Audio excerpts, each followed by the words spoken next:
I'm drowning in guilt, heartbreak, and confusion. If you're reading this, thank you for giving me space to unload. This is going to be long, messy, and filled with more betrayal, regret, and pain than I ever imagined could fit into one life. I'm not even sure what I'm looking for here. Maybe closure, maybe clarity, maybe just someone to listen. Let's rewind. My husband and I have been together for 11 years, married for 8. We have 2 kids, 6 and 3, and I'm currently 6 months pregnant with our 3rd. The irony of our timeline isn't lost on me. I found out I was pregnant literally 3 days after he found out I cheated. But this isn't just about me. It's about both of us and how we've completely destroyed each other piece by piece. We weren't always like this. In the beginning, he was charming, protective, obsessed with me in that all-consuming first love way. We got married fast, less than a year after dating, and I was swept up in it all. I ignored the red flags, the way he talked about his exes like they were demons, how he'd explode in rage when things didn't go his way, how he always needed control. But he loved me, and I was in love with being loved. A couple years into our marriage, things started to shift. He got heavily into porn, not just casually watching, but full-blown addiction. Hours a day, every day. He'd spend hundreds of dollars a month on subscriptions, cam girls, OnlyFans. At first, I tried to understand. I even suggested we open up our sex life. We had threesomes, and I tried to play along with his fantasies, hoping it would bring us closer, but it didn't. He only grew colder. Then came the insults. He started making comments about my body, calling me boring, accusing me of letting myself go. He compared me to the women online, perfect, filtered, submissive. I became invisible to him, except when he wanted someone to blame. And when I cried, he told me I was too sensitive, that I should be grateful he hadn't left me. He started going to strip clubs behind my back. I found out about the happy ending massages. I confronted him, and he admitted it all. I begged him to stop. He swore it meant nothing. I forgave him. Again and again. I wanted my family. I wanted to believe he was still in there somewhere. But something broke in me. After years of being invisible, unwanted, unloved, I craved to feel something. Anything. I reconnected with an old friend from work. We started talking, innocently at first. He listened to me, remembered the little things. He made me laugh, made me feel attractive again. I knew I was playing with fire, but I didn't stop. One night, after weeks of flirtation, it happened. We slept together. The guilt was immediate. I felt sick. I broke it off the next morning. I tried to pretend it didn't happen, but I was dying inside. I couldn't eat. I couldn't sleep. My husband knew something was wrong, but I denied. I was terrified.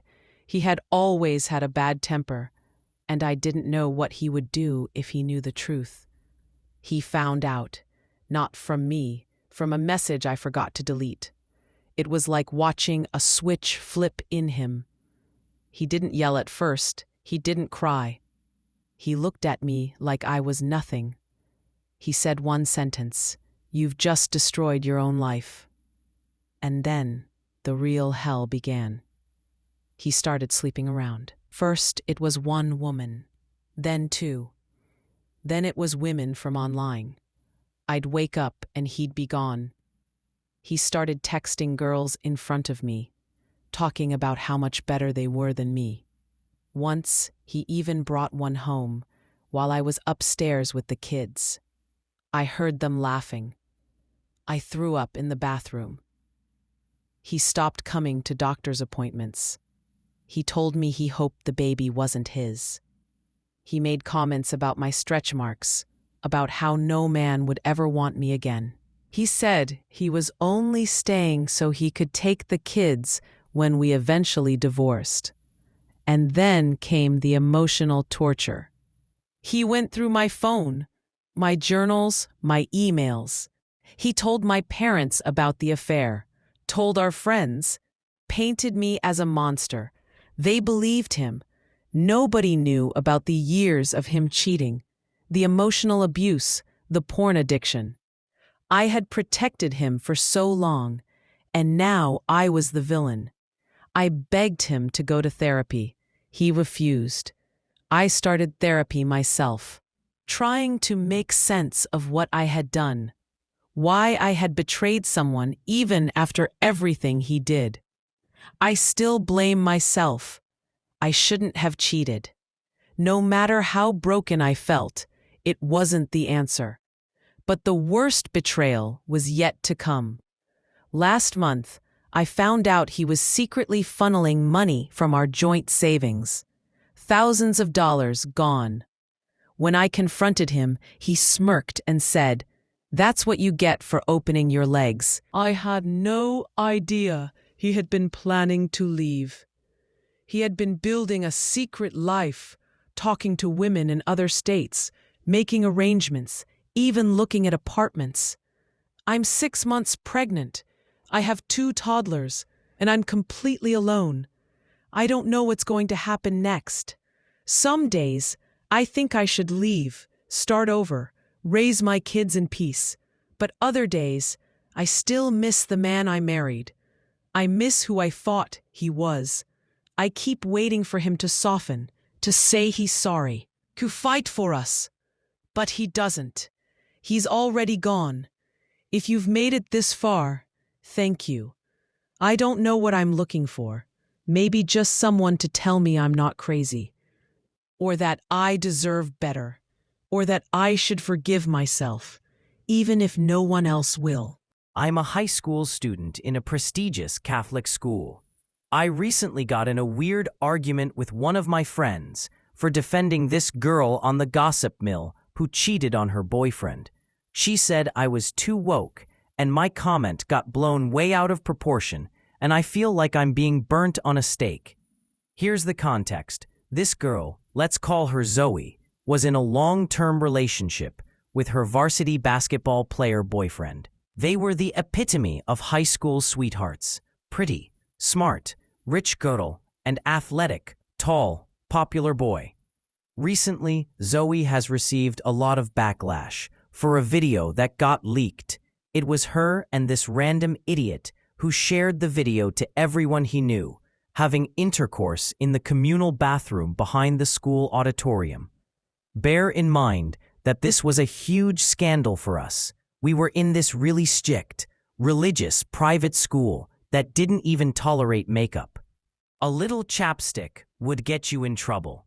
Zoe and this idiot, who I won't even dignify with a fake name, have allegedly been in a secret relationship for a long duration, and a lot of videos of their activities have been leaked since then.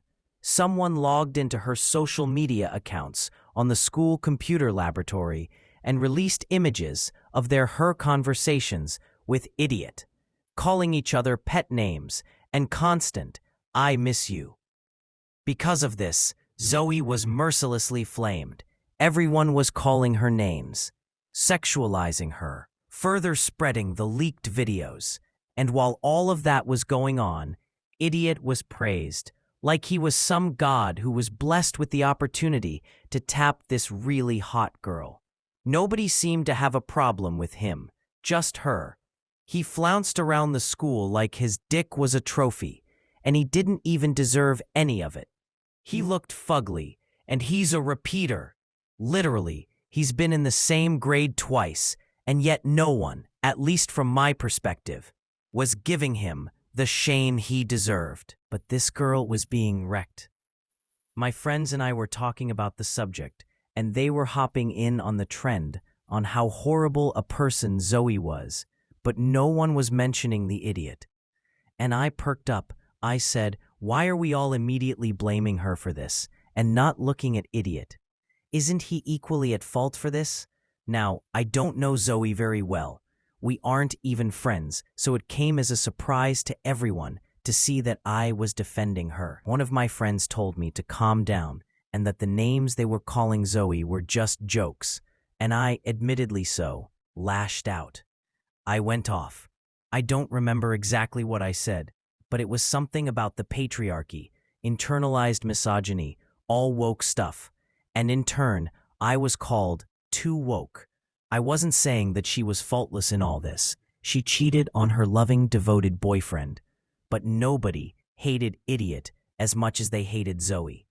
That poor girl. Not only was her body leaked and exposed, but she was reaping all of the torment while her accomplice walks around idly by without a care in the world.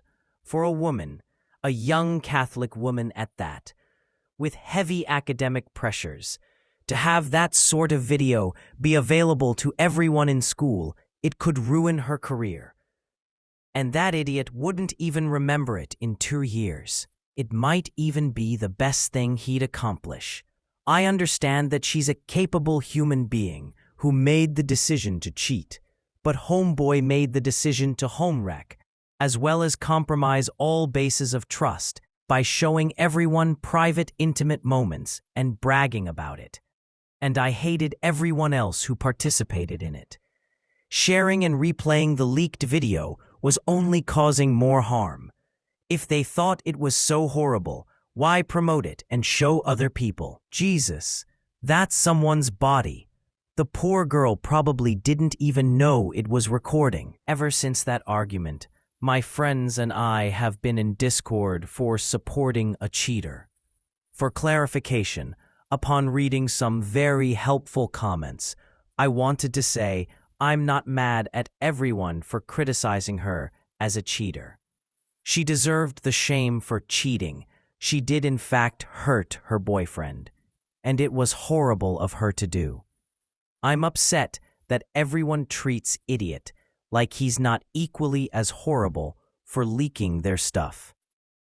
I'm also just as upset because people were mostly criticizing the video and their intercourse, but not actually her unfaithfulness. Like no one said, "Fuck you, Zoe, cheater."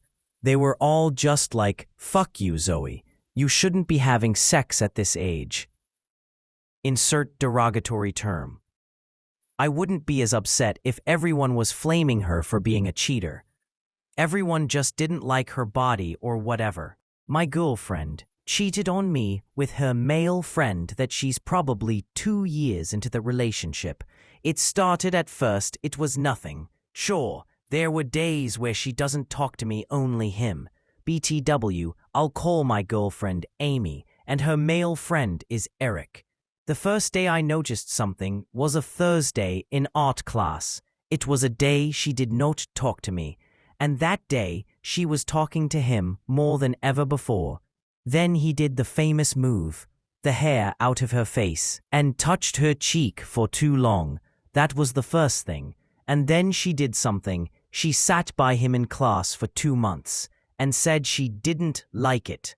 But I saw the look on her face the first day. The look was happiness, and she looked like she liked it. Second to last, I caught her massaging her back, and I hated that. But Eric called me over, protected and loving her too much, and Amy didn't know, saw her doing it. I've, 26F, been a shitty person myself, but I can honestly admit I love him. I love everything about him, 26M, his body, his eyes, his laugh, his touch. But I can't forget what I saw once. I saw blonde women, big boobs, white pussies, skinnier girls, online webcams where you can pay girls to do things. When I started dating him, I thought he liked girls like me. Now I don't feel that way. Or maybe, part of me hopes so. He wants to divorce me for stupid shit I did, and I admit, I hope he finds love. He's the most beautiful person I've ever met. I never had a type until I met him. The stupid shit I did was to feel like I wasn't ugly. I knew for years about his addiction to commenting on other girls, liking other women, but I always let it go because I knew that even if he looked or talked to any of these women or paid them online, for me, he's the best thing that happened to me. I'd rather stay alone for the rest of my life. I never really felt the need to look up men different to him because the time I did something shitty was really more of a I like the attention kind of thing. I never felt attracted to that dude. I guess I just wanted to feel like someone else thinks Latina women my skin color are hot. I never felt like sending him nudes or pictures of my intimate areas because for me, those things are meant for my husband. My sexy husband, who I'll no longer have the pleasure of calling mine. I hope he finds his light-skinned girl with big boobs. I hate the fact that it has to end like this. I hope he's happy always. I will always feel guilty. Me, 30 man, and my partner, 30F, have been together for 10 years. But our sex life is really starting to cause friction.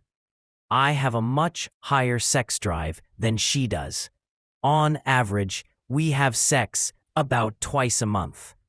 I've tried to be understanding and patient, but I'm finding myself feeling more and more rejected and bitter when my advances are turned down. It's also becoming a point of tension that I masturbate. She really hates that I do it, and it's led to some arguments. I've tried to reduce it to respect her feelings, but then I just end up feeling more frustrated as I limited my frequency. But the amount of sex we have is the same. Another issue is that sometimes she'll suggest sex as a kind of reward for doing chores or favors, but most of the time, it doesn't actually happen. That's left me feeling pretty resentful and manipulated, even if that's not her intention. I don't want to be a jerk. I don't want to pressure her or make her feel like she owes me sex. I love this woman and she is a great mother to our 2-year-old daughter, but my God, her bad hygiene habits are frustrating sometimes. I know she suffers from depression, is on antidepressants, has been for years, and I know I should cut her some slack, but it's just hard to deal with. She does not shower more than once a week, at best, often much less, does not ever brush her teeth in the mornings, and sometimes not at night, does not wash her hair regularly, and she's a smoker, so that makes it worse. I've tried to gently bring it up with her in the past, and she bursts into tears, however gently I try, and says she knows she needs to do better, but it never takes more than a couple days before she's back to normal. I love her, but honestly, a lot of the time, I don't really want to have sex with her, because she looks greasy. Like in bed last night, I could literally smell her feet as I lay next to her, and it just made me feel kinda hopeless about things. My husband, 22 years old, wants to go on another weekend riding trip with a bunch of guy friends. He just went on one last month, leaving me, 23 years old, with our baby, who was at the time 5 months old. Now, 6 months old. We've been together 7 years, married for 1.5. His last trip, we argued the entire week leading up to the trip. I told him I didn't want him to go, but it was ultimately his decision because I don't like being controlling.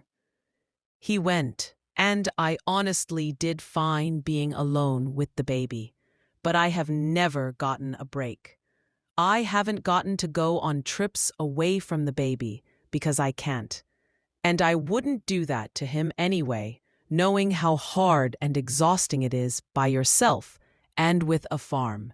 His friends are asking me to let him go, and he's been in a bad mood, knowing I don't want him to go.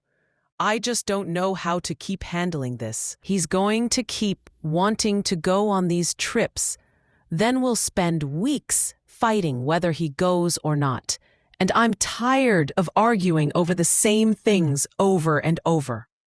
Do I just let him go and deal with stress of doing everything myself? Keep my feelings hidden for weeks so we don't fight? Not get a break?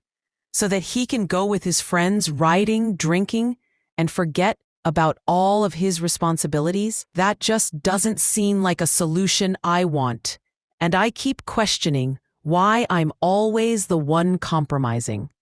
Where he's going doesn't have service, so I can't even really contact him.